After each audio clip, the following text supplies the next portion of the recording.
Started from the bottom, now we're here. What's good, my lady community? Welcome back to another lovely, beautiful, sexy, amazing video with the equally lovely, equally beautiful, equally sexy, and equally amazing lit tie. You already know what time it is. Now let's go. Now, oh boy, Drizzy Drake has officially come back. Champagne Papi has popped the champagne bottle and he's pouring it in everyone's mouth. I'm not gonna lie. No homo. Wagwan for Batty, man. Now, if you don't already know, Drake dropped a collection of 3 tracks yesterday in a sort of EP, I guess you would call it, which is called Scary Hours 2. Apparently a sequel of sorts to when he did a similar thing in the run-up to Scorpion in 2018, where he dropped Scary Hours 1, featuring the smash hit God's Plan and that other track. I don't remember the name. Oh no, it was called Diplomatic Immunity. I remember. I'm gonna keep it funky with you guys. These tracks are slapping like a medieval person challenging another medieval person to a duel. Let's be real. These tracks are bumping on all levels and it's just fire. The 3 tracks that were dropped were, of course, a song called What's Next, which came with actual visuals, a track called Wants and Needs featuring Lil Baby, and then a track called Lemon Pepper Freestyle featuring Rick Ross, which might be an appropriate title on of how mellow the track was, but, you know, we'll get into that. I'm gonna break down these tracks track by track, but you already know what you gotta do. You just gotta like, comment, subscribe so you can be up to date every time I drop a banger like this one. And hit that notey, because you ain't in the E, so you can be the first to know when one of these videos comes out. And without further ado, let's get straight into it.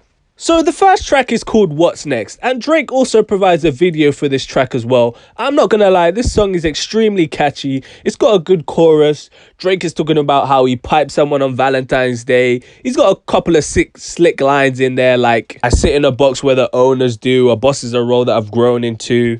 You know, clearly flexing his rap muscles and showing that even at 34, he can still keep up with the young boys. And I think a part of the track that is particularly interesting is the bit where he says, I'm moving way too humble. Weezy had handed it off. I still got no fumbles. I'm on the hot 100, numero uno. This one ain't come with a bundle. Now, for all you, illiterate rap fans, I'll break that one down for you. The first line, he's alluding to Lil Wayne passing him the torch and showing that he hasn't fallen off ever since Lil Wayne, made a way for him to come up.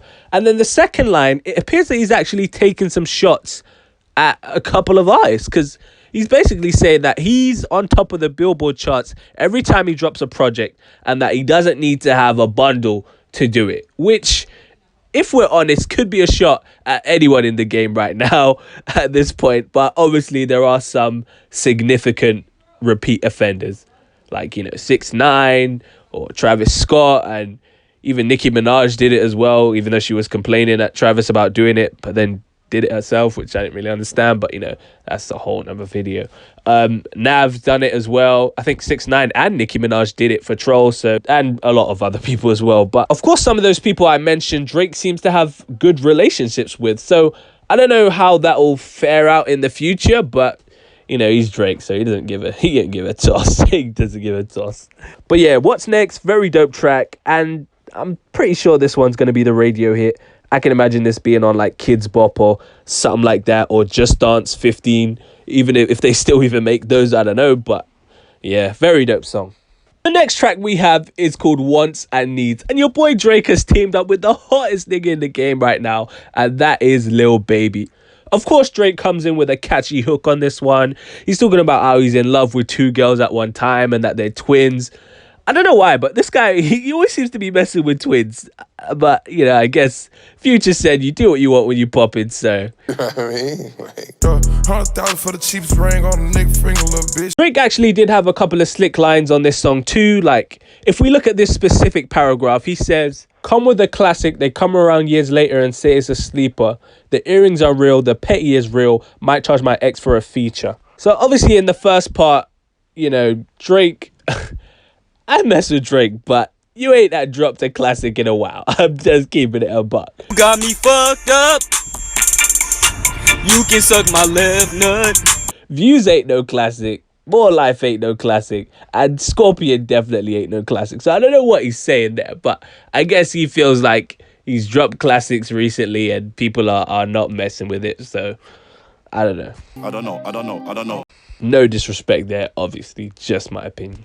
Charging the X thing, I'm gonna guess that he's talking about Rihanna. I think personally that is the person that would make the most sense for the impact that he was trying to make with that line. And you know, he's basically trying to say that he's more relevant than whoever he's talking about, so he can charge them for a feature and all that. It just makes the most sense that it would be her. And I don't really know of him dating anyone on that level in the music industry, so it just makes sense, you know.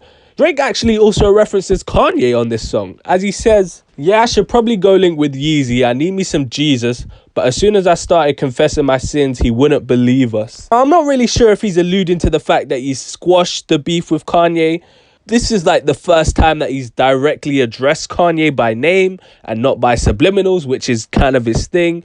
So maybe they've squashed it, you know, behind the scenes, or maybe Drake's thinking about squashing it. He seems to squash beef every time he's dropping a new song or new project, sorry. So maybe he's trying to sort things out. I don't know. But I did hear some people saying that this could also be an actual shot at Kanye. And perhaps the sins that Drake is confessing is actually him donkey fucking and tattooing his name in Kim Kardashian's genitals. But that's neither here nor there. I would not throw that idea completely out the window. Drake seems to be petty enough to subliminally make that reference, and the public seems to be dumb enough not to catch it. So, you know, but not me. I'm on the prowl for those type of subs. So Drake, keep them coming. I'm here all week. Yeah, that's true.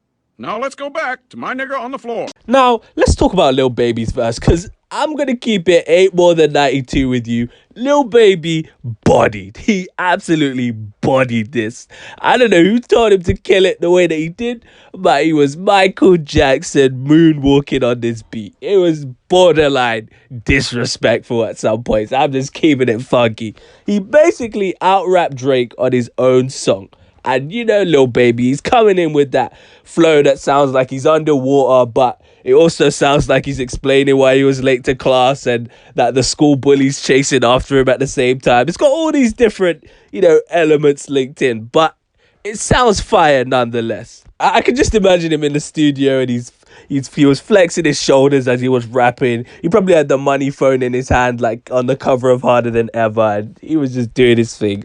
But yeah, Lil Baby killed his verse.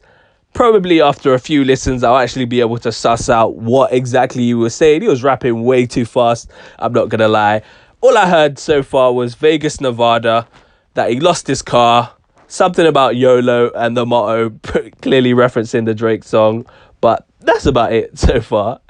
Something about a threesome as well, I don't know. But yeah, this song is also fire, so congrats to those two. The final track is called Lemon Pepper Freestyle, and Drake has actually teamed up with none other than the boy Ricky Rose. And I think that this is a good track, probably my least favorite track on that project, if I'm being honest. I'm not necessarily a big fan of when Drake does this, like, you know, that 30 for 30 freestyle, talking style of rap, like he's giving a speech to a bunch of year nines on why they shouldn't take drugs or something like that. Like, I don't really like it when he raps like that. I kind of prefer when he's going a bit more hardcore, a bit more swag rap. But, you know, this song did have a couple of gems on it as well.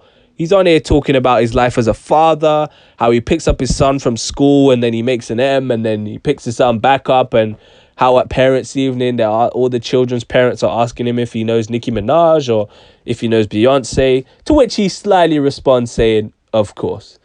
He also mentions Rick Ross's ex Lyra Galore with the line, "We want everything galore, not just Lyra galore." Now, I don't know how Ross let him get away with that one. He probably heard it and was like, oh. Thought we wouldn't notice, but we did. And then you hear him mentioning how thankful he is for Lil Wayne and a little Slick 9 to do with Usher. And yeah, there was definitely a couple of gems on this song. But as I said, I kind of prefer it when he's doing that hardcore swag rap on like a Yes Indeed or Never Recover or something like that. I like it when he raps more like that. But this song is good nonetheless. Overall, I think this is a very dope little collection that he's given. He's got some good tracks. I think my favorite at the moment is probably Wants and Needs, but I think What's Next is probably going to be the single that they push the most. as that's the one they've given a video for, obviously. But if this is the quality of music that we're going to get on Certified Lover Boy, then I am very much here for it. Do I think he's going to get a number one with one of these songs?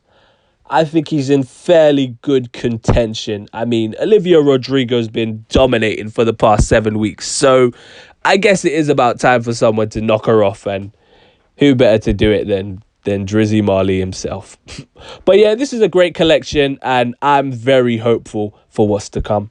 But let me know what you think about that in the comment section down below. Do you think that this Scary Hours 2 collection was worth the wait? Do you like the songs? Which song is your favorite? Comment below.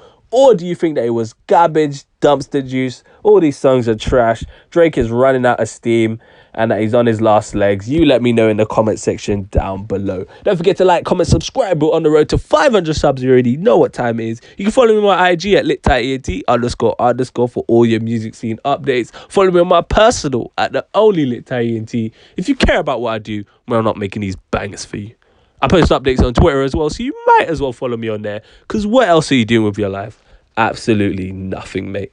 Stay black. And if you're not black, stay whatever race you are. I bet. Peace. Oh, you ain't know I could sing?